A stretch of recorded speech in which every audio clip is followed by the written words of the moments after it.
Kumusta kayong lahat? Hiyori nga pala ng Wano Kuni Anime. Ito na fam ang nagkaapoy na pagsisimula ng makasaysayang pagsasalpukan ng pinakamalalakas na pwersa sa kasaysayan ng One Piece. Sana pala'y ilike nyong videong ito at sana'y huwag nyong skip kahit yung maikling ads lang dahil sobrang laking tulong na nito sa akin at sa ating channel.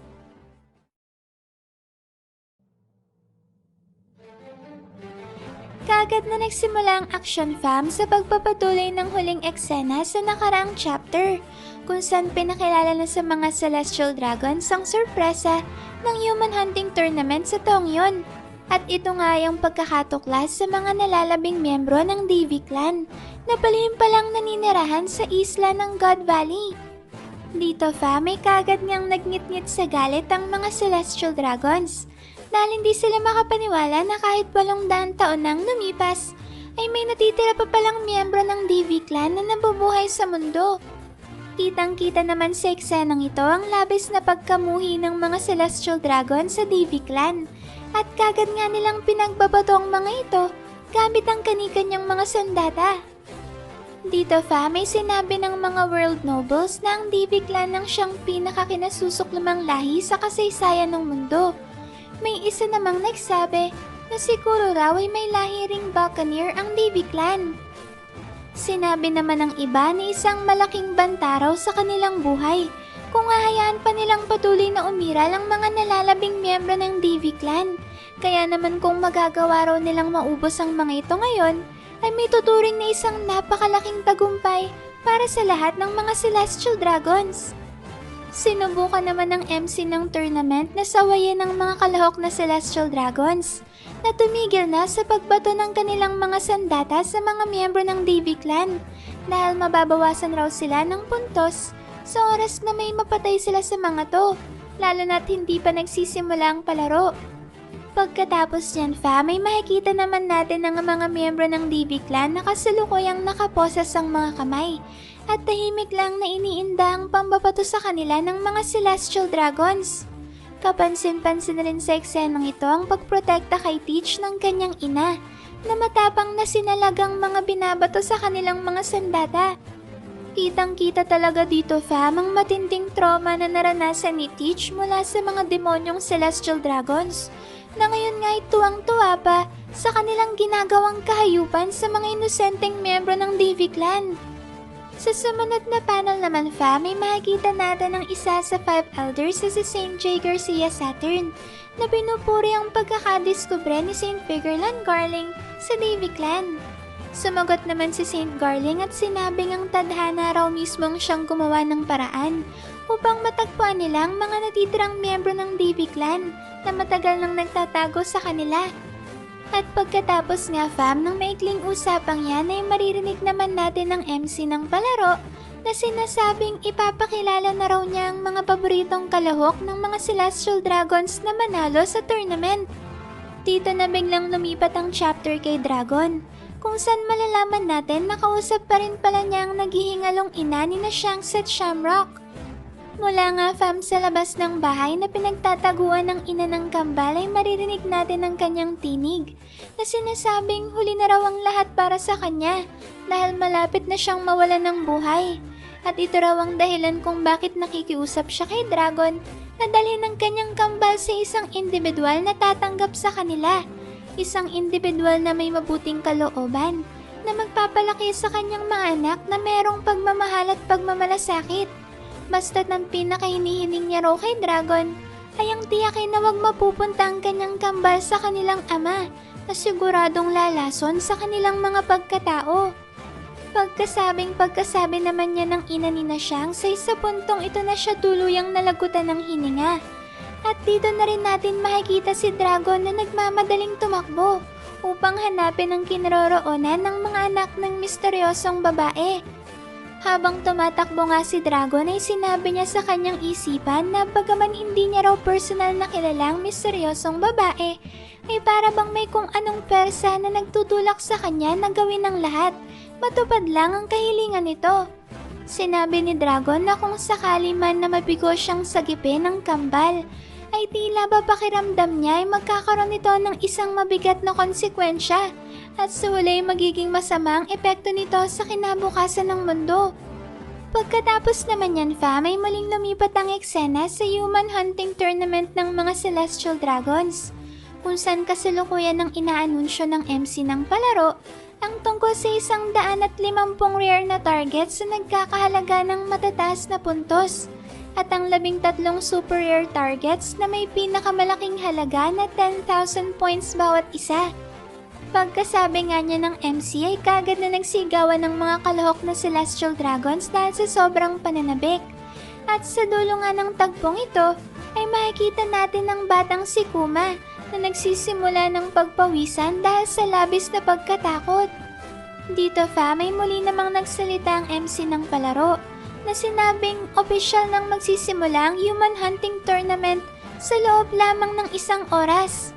At pagkasabi niya ng MC ay dito na pinatakbo ng mga Celestial Dragons ang mga residente ng God Valley at ang mga libe na nagmula pa sa Holy Land na siyang ang magsisilbing mga human targets sa magaganap na palaro. Makikita natin dito fam na tinuturing lang na koneho ng mga world nobles ang mga inosenteng tao na ito na kanilang walang habas na papaslangin alang-alang lang sa kanilang kaaliwan. Umiiyak naman nagsitakbuhan ng mga residente at ang mga alipin. Nang yun ay hindi pa rin makapaniwala kung totoo nga bang basta na lang sila pagpapapatayin ng mga Celestial Dragons.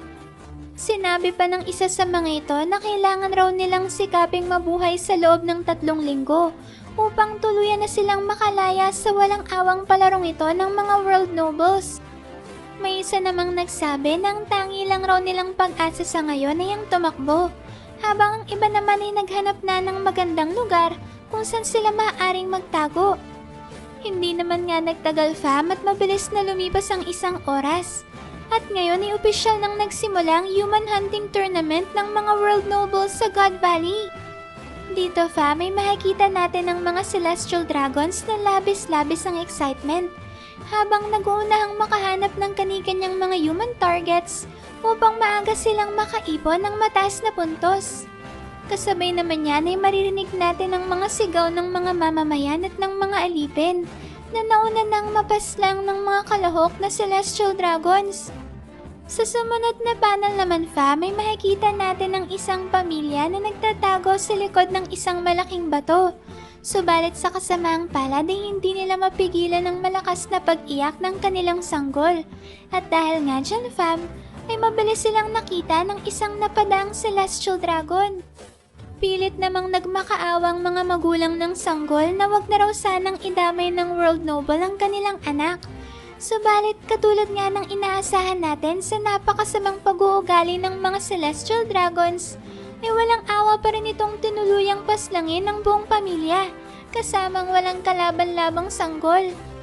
Sa dulo naman ng tagpong yan fam ay makikita natin ng mga visual Dendenmushi na tuloy-tuloy na nagmamonitor ng mga pangyayari ngayon sa isla ng God Valley.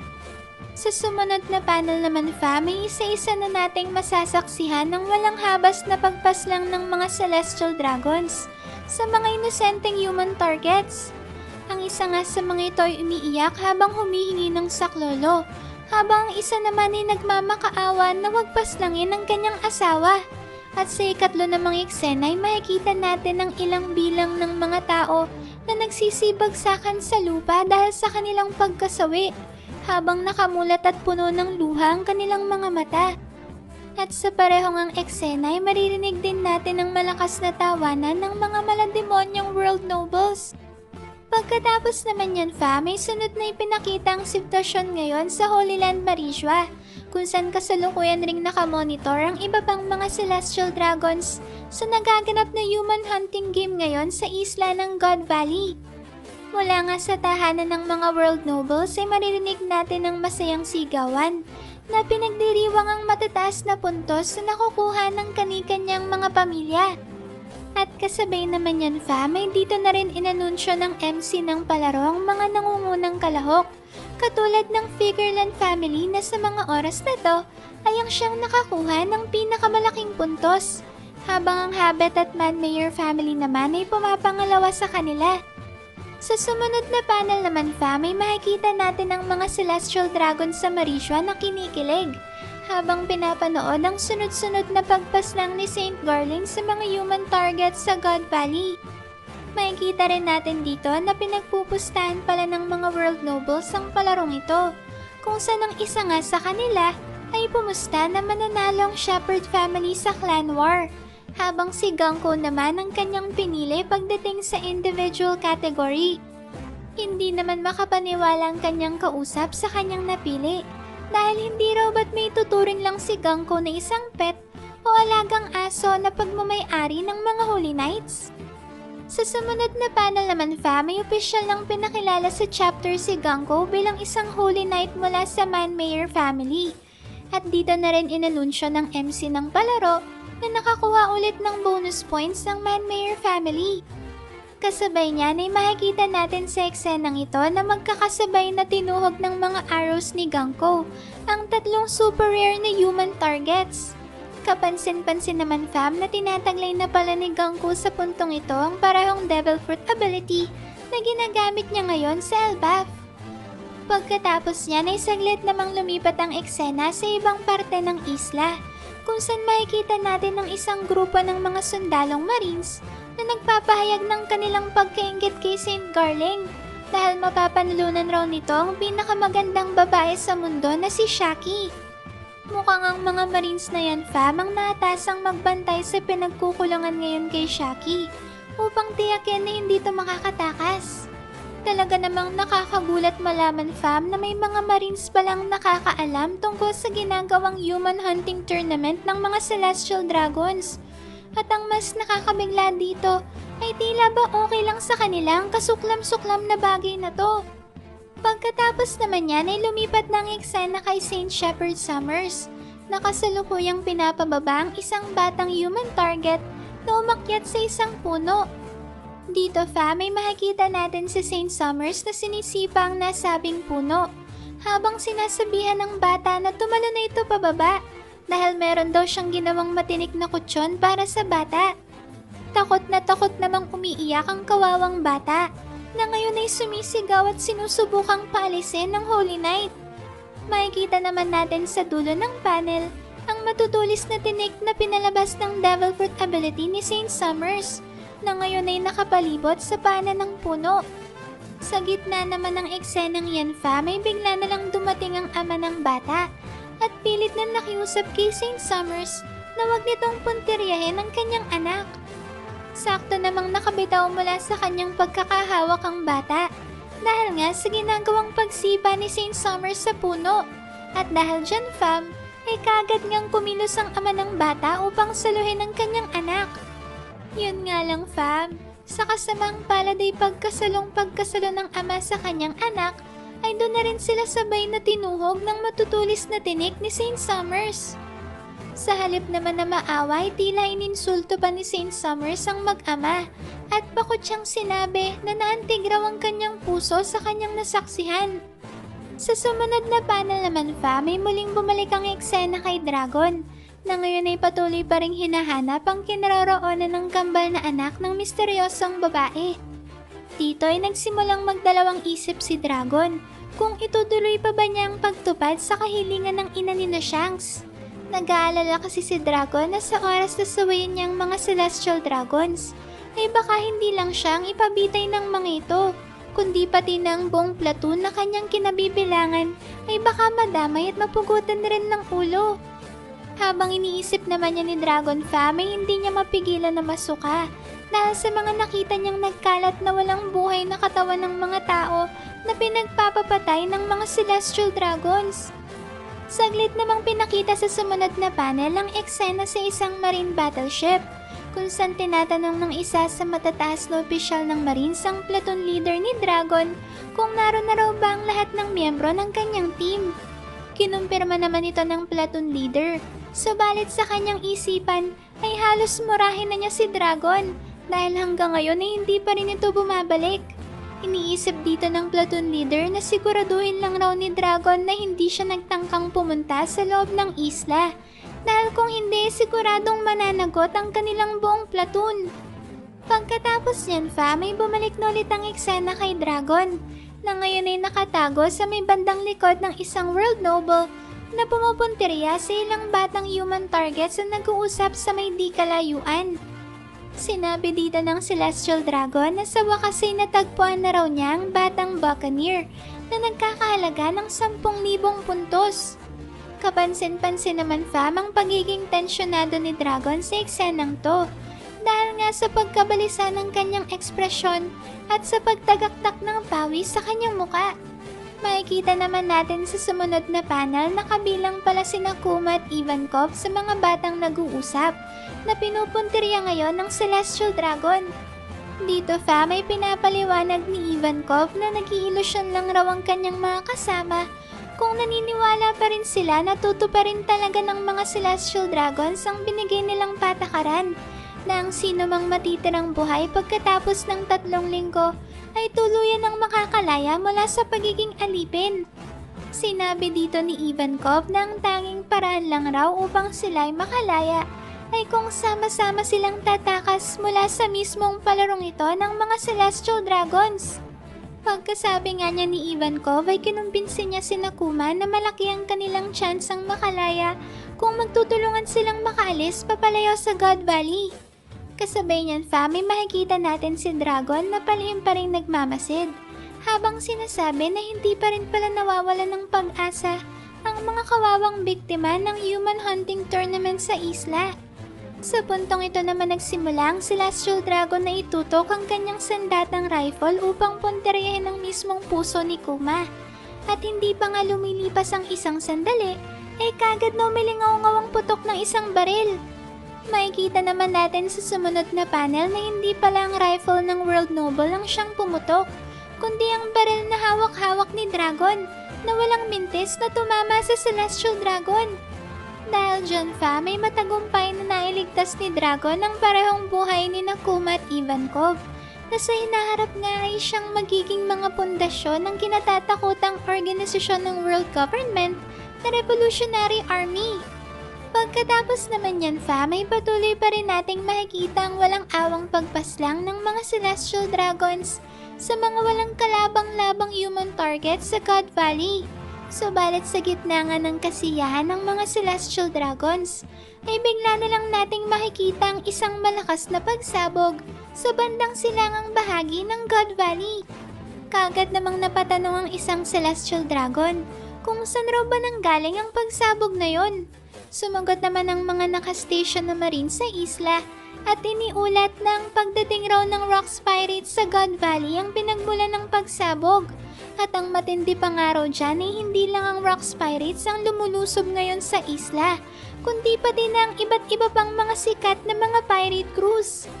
At sa isang ang nakakapanindig balahibong eksena ay makikita natin ang mga miyembro ng Rocks Pirates na sina Whitebeard, Big Mom, Kaido, Shiki, Silver Axe, Captain John, Gloriosa, Stussy, Barbell, Strassen, at ang kanilang kapitan na si Rox na magkakasamang dumating ngayon sa God Valley. Dito may pinangunahan na ni Rox ang kanyang crew na wag raw muna silang mag-away-away at magpatayan ngayon dahil ang tangi nilang layunin ay ang mabawi si Shaki at makuha ang mga kayamanan at mga rare devil fruits na nasa isla. Ito raw ang dahilan kung bakit kailangan muna nilang magkaisa kahit panandalian lang, nang sa gayon ay maiuwi nilang lahat ng mga mahalagang bagay na to. Dagdag pa ni Rox ay pantay-pantay raw nilang paghahatian ang lahat ng kanilang nakuha sa oras na makauwi na sila pabalik sa Pirate Island. Sumagot naman si Barbell at sinabing paano raw nila paghahatian ng pantay-pantay ang kanilang mga nakuha, gayong hindi naman raw nila pwedeng hatiin ang katawan ni Shaki. Galit namang sumagot si Shiki at sinabing natural lang daw na mahulog ang loob ni Shaki sa sino mang pirata na makakapagligtas sa kanya. Sinang-ayon na naman ito ni Silver Axe na sinasabing tiyak na mapapasa kamay niya si Shakuyaku, kaya naman sumuko na lang si Shiki. Tumutol naman si Captain John sa pahayag na ito ni Shiki at Silver Axe at sinabing may in love raw si Shiki sa sino mang makakakuha ng pinakamaraming kayamanan. Sumagot naman si Whitebeard. at sinabing bahala raw ang kanyang mga kasama sa kung ano mang gusto nilang gawin. Basta't ang alam niya ay gagawin niya ito dahil sa pagmamalasakit niya sa kanyang kaibigan. Subalit kung sakali man na mahulog sa kanyang loob ni Shaki, ay hindi niya raw ito tututulan. Dahil dyan fa, may kagad niyang kinapraning ni Miss Buckingham Stacy ang sinabing ito ni Whitebeard.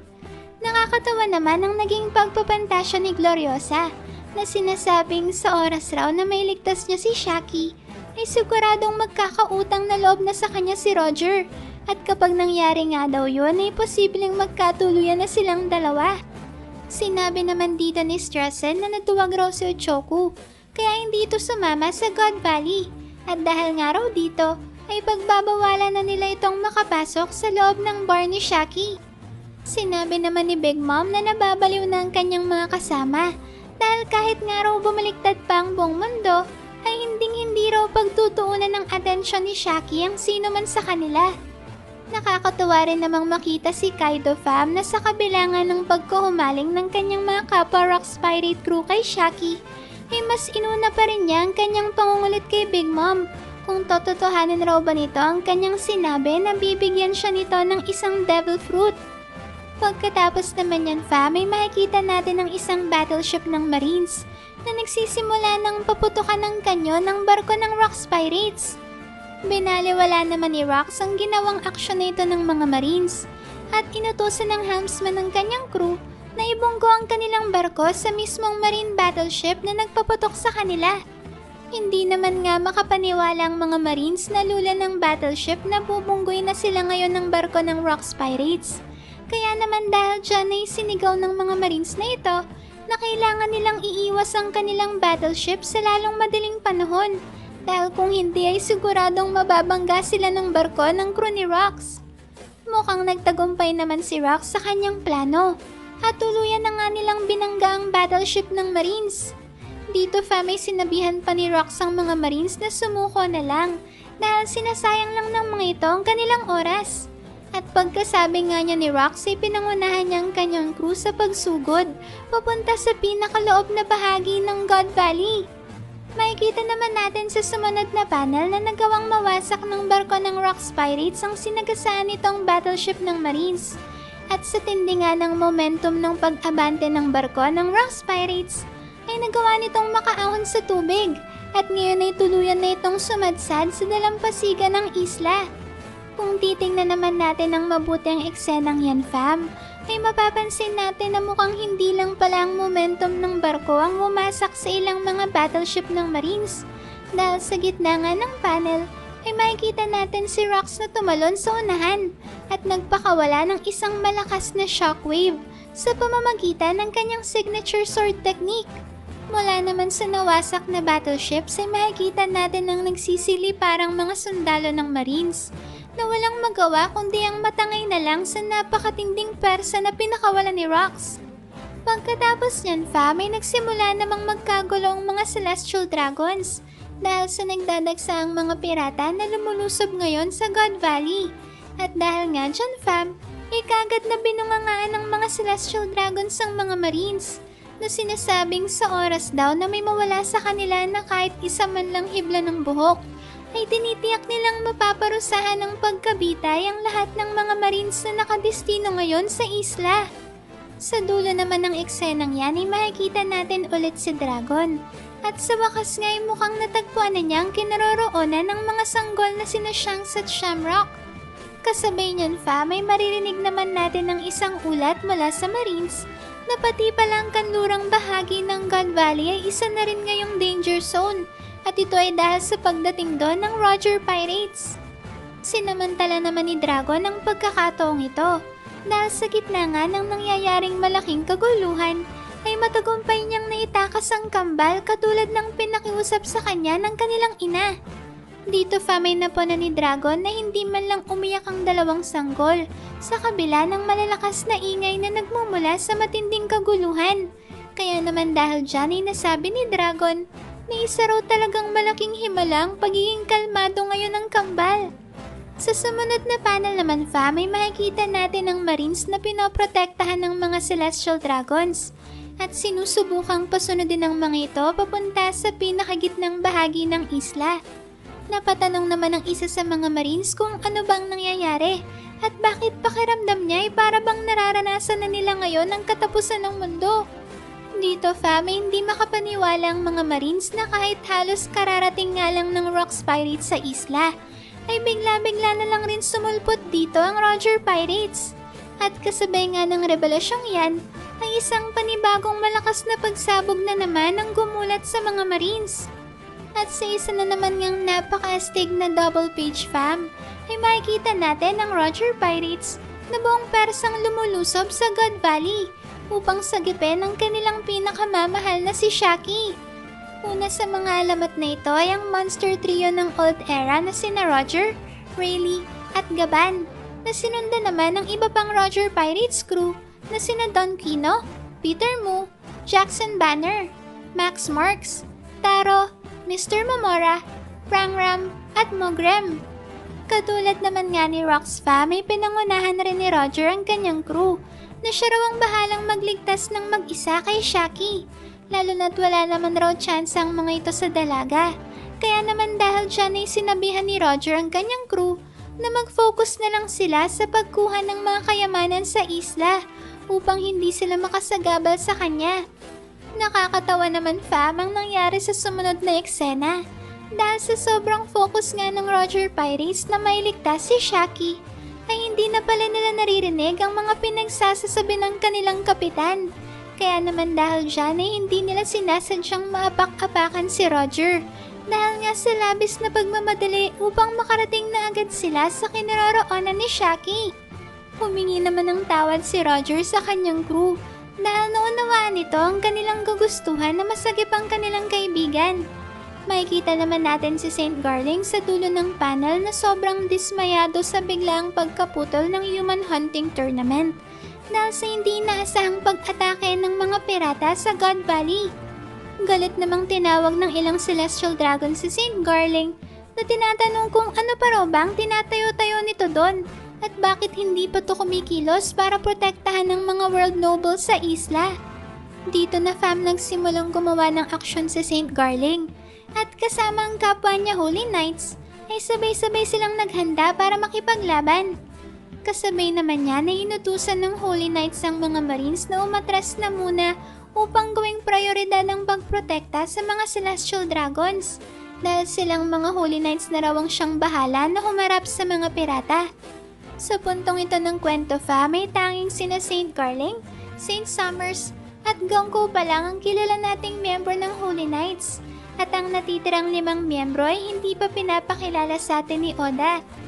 Pagkatapos naman yan fam, may makikita natin ang God Valley mula sa malayo at dito'y maririnig natin ang pagkukumahog ng mga Marines na ngayon ay hirap na tapatan ang patuloy na pagdagsa ng iba't ibang mga pirate crew sa isla.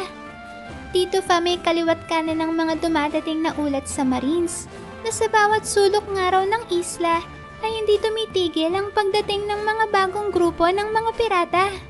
Sinubukan pa ngang paputukan ng mga battleship ng Marines ang mga paparating na mga pirate ships. Subalit ayon nga sa panibagong ulat, ay parang huli na raw talagang lahat para sa kanila at hindi na nila mapipigilan ang kanilang mga kalaban.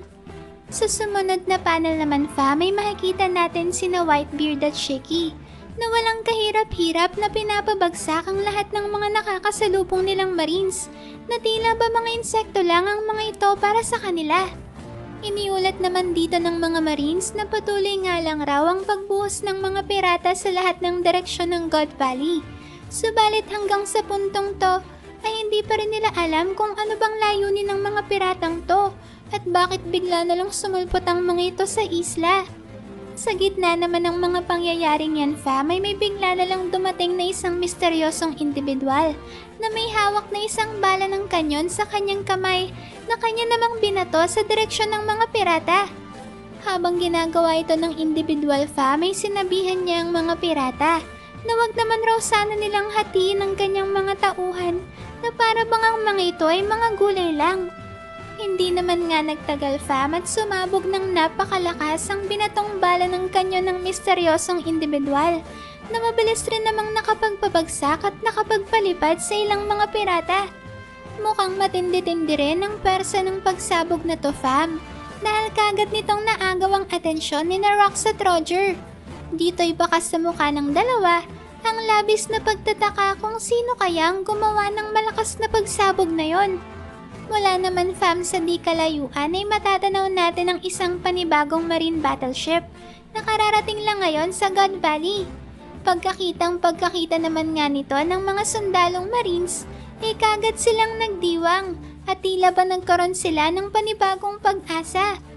At sa panghuling double page nga ng chapter na to, fam, ay makikita natin na si Monkey D. Carp palang misteryosong individual na dumating at siya ring responsable sa naganap na napakalakas na pagsabog. Dito, fam, ay makikita natin sa tabi ni Garp ang kanyang kanang kamay na si Bogard, kasamang ilan pang sundalong marines. Kapansin-pansin naman na labis ngang nabuhayan ng loob ang lahat ng mga marines sa isla dahil nga sa pagdating ni Vice Admiral Garp.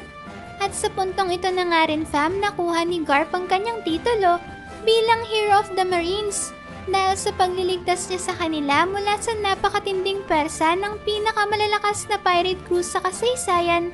Walang iba kundi ang Rox Pirates at Roger Pirates. Makikita natin dito, fam, ang marines sa God Valley na nagmistulang mga cheering squad dahil nga sa pagdating ni Garp sa isla. Habang si Garp naman ay may malaking ngiti sa kanyang muka at tila ba sabik na sabik ng makaharap ang malalakas na mga pirata. Grabe, fam, simula pa lang yan ang isa sa pinakamakasiysayang pangyayari sa buong kwento ng One Piece, pero nag-uumapaw na hype at action na kagad ang ating nasaksihan. Paano pa kaya ngayon na masasaksihan na natin sa wakas ang pinakaabangan ng lahat na napakatinding salpukan sa pagitan ng pinagsamang persa ng Holy Knights at ng Marines sa pangunguna ni Saint Carling at Garp laban sa legendary pirate crew sina Roger at Rox. Ang nakakapagtaka lang dito, fam, ay paano nga kaya nangyari na nagsanib persa sina Garp at Roger para labanan ng Rox Pirates? Kayong gusto lang namang protektahan ni Rox ang kanyang pamilya. Posible kaya, fam, na hindi talaga itong nangyari? At ang katotohanan ay sinakripisyo ni Rox ang kanyang sarili para lang mailigtas ang buhay ng kanyang pinakamamahal na anak na si Teach. At katulad nga ng nangyari na sa nakalipas, ay iniba lang ng world government ang kasaysayan upang pasamayin si Rox. Nakaka-excite tuloy malaman kung ano nga ba talaga ang totoong naganap sa God Valley at kung ano-ano bang match-ups ang ating makikita. Siguro, fam, ay dito na natin masasaksihan ang paghaharap ni na Whitebeard at Saint Garling, kung saan naman nakuha ng strongest man in the world ang isa sa kanyang permanenteng sugat. Kagaya na lang nung binanggit ni Whitebeard dati na sumasakit raw ang kanyang sugat na nakuha niya mula sa individual na yon, sa tuwing makikita niya ang mukha ni Shanks. At syempre, kung paano nga nakuha ni Garp ang kanyang titulo na Hero of the Marines, ay sa God Valley rin siguro nakuha ni Rayleigh ang kanyang titulo bilang Dark King. Malaki ang chance sa fam na isang malakas na Holy Knight ang nakaharap ni Rayleigh sa God Valley. Kagaya na lang kung paano nakaharap ni Gaban si Saint Summers sa insidenteng to. Sana, fam, ay si Saint Garling ang siyang nakaharap sa dulo ni Rayleigh para naman makita na natin sa wakas ang totoong lakas ng individual na nagturo kay Luffy kung paano gumamit ng haki. Kayo na lang, fam, ang bahalang magbahagi dyan sa baba kung anong masasabi nyo sa malamat na chapter na to, ah. Maraming salamat, fam, sa solid at walang sawa niyong pagsuporta sa ating channel. Sana'y palagi kayong ligtas at nasa mabuting kalagayan. Mag-ingat kayo palagi. See you on our next video and stay good, fam!